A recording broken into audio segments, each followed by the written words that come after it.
Жана бул жакта билишибиз керек. Аллах Таалага биз түзмө-түз кайрылышыбыз керек.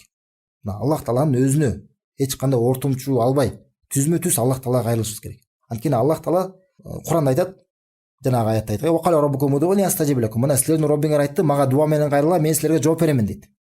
Жана башка аятта дагы Аллах Таала минтип айтат да, мына бул жакта мына өтө жакшы бир пайда бар. Жакшы көңүл бурсаңар, азыр мына өтө маанилүү нерсе да. Мына Аллах Таала Куранда көптөгөн аяттарда минтип айтат да.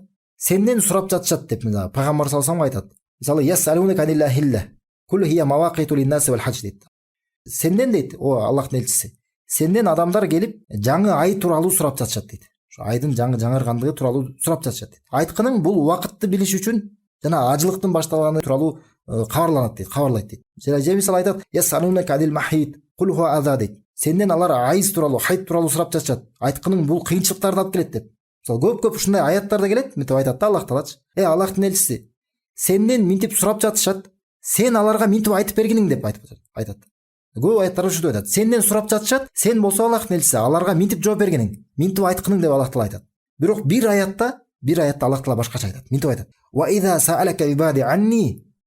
Ал эми качан менин пенделерим мен тууралуу сураса дейт. Аллах Таала айтат: "Качан менин пенделерим мен тууралуу сураса дейт." Анда бул жакта Аллах Таала айткан жок, сен аларга минтип айт деген жок. Карасаңар, ушул Аллах Таала өзү тууралуу болгон кабарда дагы Аллахтын элчисин пайгамбар саллаллаху алейхи вассаламды да ортомчу кылгысы келген жок. Айтат: "Эгерде менин пенделерим мен тууралуу сураса, айтат фа инни кариб." Чынында мен жакынмын го дейт. Мен аларга жакынмын го. Ужибу давата даида заан. Дуа менен кайрылып жаткандын дуасына мен жооп беремин дейт. Фастажибу ли ва юмину би лааллахум яршудун. Ошондуктан мага жооп беришсин жана мага ыйман келтиришсин, мүмкүн алар туура жолдо болушар дейт. Демек эмне карасаңар, субхана Аллах Таала өзү тууралуу кабарда дагы пайгамбар саллаллаху алейхи вассаламды ортомчу кылгысы келген жок. Демек биз эмне түзмө-түз Аллахтан сурашыбыз керек. Аллах Таала айтат: "Эгерде мен тууралуу мен пенделерим сураса, мен аларга жакынмын" дейт. Дуа менен кайрылып жаткандын дуасына жооп беремин дейт. Жана түзмө-түз Аллах Таалага дуа менен кайрылыш керек. Жана бул жакта маанилүү нерсе бар да. Көптөгөн адамдар мисалы көп байкап жүрөбүз да, мисалы кандай болот? Дават менен кайрылсак, ушу динге чакырсак айтат: "Мен күнөөлөрүм көп" дейт. "Мен үчүн дуа кылып койгулачы" деп мисалы көбүнчө ушу биздин мечитке барып жүргөн адамдарга келип ушинтип айткандар бар. "Мен үчүн дуа кылып койгула, ушинтип койгула" деп ушинтип айтышат да. Биринчиден бул айтышыбыз керек да. Өзүңөр дуа кылгыла. Ушундай адамдарга биз баарыбыз айтышыбыз керек да. Өзүңөр дуа кылгыла, Аллахтан өзүңөр сурагыла. Анан канчалык күнөөңөр көп болсо дагы, эмне деп айтыш керек? Биз канчалык күнөөбүз көп болгон болсо дагы сөзсүз Аллах Таалага дуа менен кайрыла беришибиз керек. Түзмө-түз Аллах Таалага кайрыла беришибиз керек. Анткени Аллах Таала мээримдүү, ырайымдуу зат. Мына качан адамдар Аллах Тааланын ырайымынан үмүт үзүп, мына менин күнөөлөрүм толуп кетти, мына мен Аллах Таалага түзмө-түз кайрыла албай калдым деп ушундай абалда болуп калганда адам, ошондо анан ширкке түшөт. Ошондо анан адам ортомчуларды издей баштайт. Ошондо анан Аллахтан башка бирөөлөргө барып кайрыла баштайт ортомчу издеп. Мына бул ошо ла иляха иллаллах жеткизүүдө, исламды жеткизүүдө эң өтө маанилүү нерсе. Биз айтышыбыз керек, канчалык күнөөңөр көп болгон болсо дагы Аллах Тааланын мээриминен үмүт үзбөгүлө. Түзмө-түз Аллахка кайрылгыла, канчалык күнөөңөр көп болсо дагы. Анткени Аллах Таала Кур'анда айтат: "Кул я ибади аллазина асрафу аля анфусихим." Өздөрүнө зулумдук кылып алган менин пенделериме айткының дейт. Ла тaqnatu мин рахматилла. Аллахтын мээриминен үмүт үзбөгүлө.